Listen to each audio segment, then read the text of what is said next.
Welcome back to the Gridiron Expert. You know, we always say that the month of November is the wildest month, maybe the most important month in college football, but this month kicks off with just two ranked versus ranked matchups. Of course, the massive one between Penn State and Ohio State, which we will be predicting on the channel tomorrow, and then, of course, SMU and Pittsburgh, which we will predict on Thursday. But that doesn't mean, just because there's only two ranked versus ranked matchups, that doesn't mean there aren't other games that are very, very important. Other games that could result into massive upsets. Games that could impact the conference races, the playoff race. We're predicting 5 of those games today, guys. Games that you do not want to miss. Games that could be flying under the radar. Games that could result in upsets. Games that feature the number 1 and number 2 teams in the country. We've still got quality football in this first weekend of November, and we're here to break it down today right here at the Gridiron Expert. So welcome back, guys. We're so glad you could join us today. As always, please continue to like, comment, subscribe, share our videos. Of course, check out everything down in the description below. That includes our website, thegridironexpert.com, home of these exclusive expert picks, and we are killing it in our best bet section right now. Over these last few weeks, well over the last month, 11, 4, and 1 in our best bets. We're on a great run, nearly 72% there, hitting over 55% overall, hitting over 60% in the NFL. You do not want to miss out on some of the best picks in the country for one of the lowest prices in the country. Again, those expert picks over on thegridironexpert.com, and it's never too late to sign up because your subscription gives you a full year's worth of content, full 365 days. So you buy now, you're getting it through practically November of next year. It is never too early. It is never too late to sign up. And again, we're beating out over 80% of the national handicappers. And this deal, this run, this type of stuff that we give you, no other handicapper is going to give you that. We can promise you that.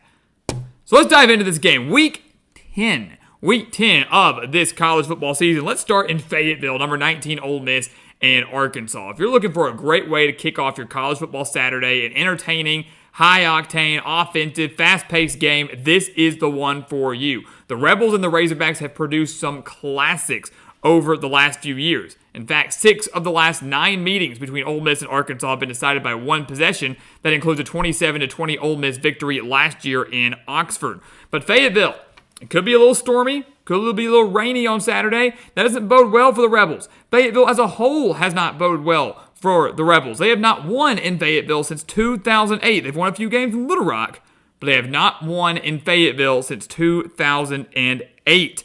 You know, you look at Ole Miss, you can't help but wonder what the psyche of this team is right now. You know, they lose to Kentucky, felt like they were demoralized, bounced back and beat South Carolina. They lose to LSU, their second loss. It's an uphill battle to get back into the college football playoff race. They're practically going to have to win out. That includes a win over Arkansas. That includes a win over Georgia if they want to get there. So you wonder where they are. Again, Kentucky, they lose. South Carolina, okay. Lose to LSU. And then last week against Oklahoma, only winning by 12 points. A very lackluster performance against a bad Oklahoma team where the Rebels only mustered 69 rushing yards on the day. Arkansas, they're better than their record. They're a 3-loss team, but they should have beat Oklahoma State. You could argue that they should have beaten Texas A&M, and they just put up over 600 yards of offense for the 3rd time this season in their dominant victory over Mississippi State, which maybe isn't saying much, but considering the Razorbacks only mustered 3 points against the Bulldogs last year, that's a heck of an improvement. The defense is going to be key in this game. The Rebels have a good one. The number 1 in the country versus the run, giving up just 76.6 rushing yards per game. The Razorbacks are averaging nearly 200 rushing yards per game on offense. But right now, with home field advantage on their side, I like Arkansas getting this job done. Travis Williams devised a phenomenal game plan the last time they faced an offense of this caliber when they faced Tennessee in Fayetteville. They were able to get that win. They laid a massive egg the last time they were at home against LSU. I don't think Sam Pittman allows his team to lay a massive egg again in front of their home crowd. They fare well against Ole Miss traditionally. They always play them extremely close, and I do expect this to be a close matchup. But Taylor Green's mobility with his legs, maybe a quarterback of that caliber that Ole Miss hasn't seen, at least from his dual threat capability, that's going to be the difference maker here. Arkansas's defense shows up, forces a handful of turnovers. Taylor Green extends plays with his legs, and Arkansas pulls off an upset to kick off this college football Saturday in Fayetteville. Moving to Miami. Duke, number 5, Miami. It's the Manny Diaz Bowl. This is not just your average ACC matchup. No, this is the Manny Diaz Bowl, and you know he wants to win this game bad for his Blue Devils. Of course, Manny Diaz, the head coach for Miami for a handful of years, had a tumultuous tenure there. I mean, a couple decent years, a couple bad years. Ultimately, did not, in the long run, not a good run with the U. This Duke team, though, is better than people realize. They're 6-2, and I think they're going to be more motivated than hungover following their 1-point overtime loss to SMU. That was a game that Duke should have won. They forced 6 turnovers against the Mustangs. Forced 6 turnovers and still lost the game. They didn't score a single point off of those turnovers. Maybe that's a testament to SMU's defense. Maybe that's a testament to how bad Duke's offense is. But you look at the Blue Devils' defense. It's been good. They've got a very solid defense, one that's giving up just 166 passing yards per game. But they're now facing one of the best quarterbacks in the entire country in Cam Ward, who averages over 366 passing yards per game. Last week when they faced SMU, Kevin Jennings was the best quarterback Duke has seen to that point, and they allowed Jennings to throw for over 250 yards. Cam Ward's going to put up that number and then some. The key for Miami in this game is coming out stronger. Don't give Duke any life. Don't give Duke any hope that they could pull off this upset. Don't give Manny Diaz any hope that he could pull off this upset and get revenge on his former team that he coached. Miami came out very slow and sluggish against a bad Florida State team. You thought they would have come out stronger in their rivalry matchup, only led by 16 heading into the fourth quarter. Still a 2-possession game. The Hurricanes should come out much stronger in this game, should dominate from start to finish. They take care of the Blue Devils and win this game by double digits to improve to 8-0. How about the number 1 team in the country in action? You know, it's unfortunate because back in the preseason, I fully expected, I'm sure many of you did as well, fully expected this game to be a top 25 matchup, maybe even a top 10 matchup in Ann Arbor. Instead, we've got number 1 Oregon, ranked number 1 for the first time since 2012, defending their number 1 after winning last week in that spot, as a 2-touchdown favorite on the road against the national the national title, or the national champions from last year, I guess you say. I was trying to think, reigning national champions, what I was looking for. The question is this. Is it a trap game? Is it a trap game for Oregon? Is this a game where Oregon, after dominating Illinois last week, number 1 team in the country, favorable schedule after this, overlooks what is truly a bad Michigan team? The Wolverines are just 5-3, but as we know, the Big House should not be underestimated. It's still a very difficult place to play. But the bottom line is, I don't think it's a trap game. Back in the preseason, I thought it was. Back in the preseason, I picked Michigan to win this game. And maybe it comes back to bite me for changing my pick. But I got to go with Oregon here. There's nothing that Michigan has done that makes me feel good about taking them against an Oregon team that's been on fire these last few weeks. They were able to beat Ohio State. They had no sort of letdown when they beat Purdue the next week. No sort of letdown the following week when they beat a top 20 team in Illinois by 29 points, 38-3, outgaining the Fighting Illini 527 yards to 293 yards. The same Illinois team that beat Michigan by 14 points. So you look at this a little bit deeper. You could do the transit property. Michigan lost to Illinois by 14 points. Oregon just beat that same Illinois team by 29 points. That doesn't bode well for the Wolverines, but what hurts them even more is their offense. As we know, they rank 123rd in total offense, averaging just 303 yards per game. They just lost Jack Tuttle to a head injury. He's done for his career, doesn't want to play anymore. They've gone from Davis Warren to Alex Orji to Jack Tuttle. Now they're back to Davis Warren. They have no consistency at quarterback. Dan Lanning's a great defensive mind. He's going to find a way to sell out on the run, force Michigan to win the game through the air. They're not going to be able to do that, and this Michigan defense can only hold on for so long against an Oregon offense that's been very, very, very balanced, averaging over 300 passing yards per game and over 167 rushing yards per game. The Ducks win big in Ann Arbor, remain number 1, where they very well could remain through the end of the season, all the way to that number 1 seed in the college football playoff. Florida, number 2 Georgia, the world's largest outdoor cocktail party in SEC play. Could Florida pull off an upset? Could we see a day where the number 1 and number 2 teams go down? Don't rule it out, considering the type of season we've had this year. But I'm not going to go that bold. We're picking Oregon. We're going to pick Georgia. Although I will say this.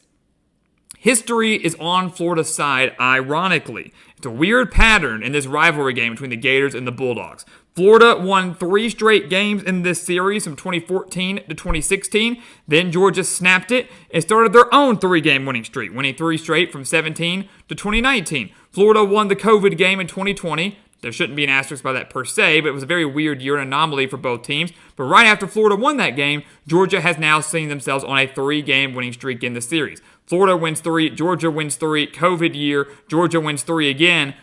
In theory, history says Florida should win this game based on what we've seen over the last decade, but that's simply not going to happen. The Florida offense certainly got a boost with DJ Lagway. There's no doubt about that. He had 305 yards in their big-time win over Kentucky in their last game, but he's now facing a Georgia team that ranks 22nd in the nation versus the run, who's had time to prep for him. DJ Lagway's been able to catch teams by surprise because of his lack of playing time. Saw him a little bit earlier in the year, saw him come into playing time against Tennessee when Graham Mertz went down, and Kentucky is just a very, very bad team. You give Kirby Smart a week to prepare for a guy like this, he's going to deliver. I fully believe that.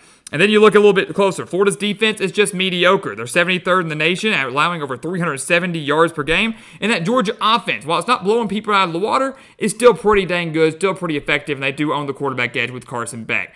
The Bulldogs won 42-22 years ago, 43-20 last year, almost identical scores, and I'm expecting a third straight year of a very similar score. Georgia wins by double digits, wins the cocktail party, and still remains in the hunt for an SEC title. You know, they beat Texas to keep those hopes alive. They beat Florida.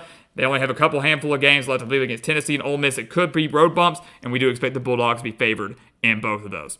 And our final game here, Louisville at number 11, Clemson. Talk about a playoff contender that people, unfortunately, are not talking nearly enough about. Clemson is 6-1, 5-0 with ACC play. Their only loss this year came in the season opener to Georgia, but they're now taking on a Louisville team that's kind of disappointing. 5-3, 3-2 in conference play. Remember, they were the ACC runner-up last year. The Cardinals really haven't lived up to their hype or to their expectations. The reason this game's up here and the reason this game's intriguing to me is this is the toughest test Clemson has faced since playing Georgia back in week 1. Clemson has been on a tear. They've won 6 straight games, but none of those 6 wins are against teams that currently have a record above 500. They're all at 500 or below 500. Louisville, as we know, is above 500, sitting at 5-3, and they have one heck of a passing offense. They are pretty dang good offensively. But I have fear for the Cardinals. They are maybe a little bit worse than their record shows. They've been fortunate. They lost at home to SMU. They needed a touchdown with less than 2 minutes remaining to beat Virginia. They gave Miami everything they could handle, but that defense still allowed 538 yards on their home turf. And then they trailed last week 20-0 against Boston College before finally waking up and winning the game 31-27. They probably should have lost to Boston College, probably should have lost to Virginia, probably should be a team that's below 500 right now. Now they're playing a Clemson team that's coming off a bye week, is hosting this game in Death Valley at night, by the way. I don't like their odds here. I don't like Louisville's odds at all. The Tigers have a very balanced offense, averaging over 290 passing yards per game, nearly 200 rushing yards per game. They're going to wear down a Louisville defense that ranks 62nd in the nation and has allowed at least 27 points in 4 of their last 5 games. The Tigers win this game by at least 2 touchdowns at home, remain unbeaten in ACC play, and if you haven't woken up and started realizing that Clemson an ACC title contender or a college football playoff contender, now's the time to do it. Davos, when he says, if Clemson was a stock, I'd be buying it right now. I was buying the Clemson stock weeks ago, and I'm continuing to put money in. Give me the Tigers, and I think they can make the college football playoff. No doubt about it. So there you have it. 5 games that are flying under the radar. 5 games, though, that will still play a major role in the conference title races, in the college football playoff races. Only 2 ranked versus ranked matchups, which we will be predicting here on the channel tomorrow and Thursday, along with our live stream on Wednesday night. Do not miss out on those, but it's going to be a massive weekend of college football. May not look like it on paper, but it absolutely will be when the results are in on Saturday night. So do not miss out. And once again, guys, we want to thank you so much for watching us here at the Gridiron Expert on YouTube. Make sure to continue to like, comment, subscribe, share our videos. Check out everything down in the description below, including these expert picks over here. These best bets are on a fantastic run, and we would hate for you to miss out on it. One of the lowest prices in the country, some of the best picks in the country. No other handicapper is going to be hitting these marks. No other handicapper is going to give you a deal like we are. No other handicapper is going to offer this for a full year, full 365 days. So if you want to take advantage of these picks and become a member of our GE Nation, go sign up today. Again, the link down in the description below over on thegridironexpert.com. And once again, guys, as always, thank you so much for watching, and we'll see you next time right here on The Gridiron Expert.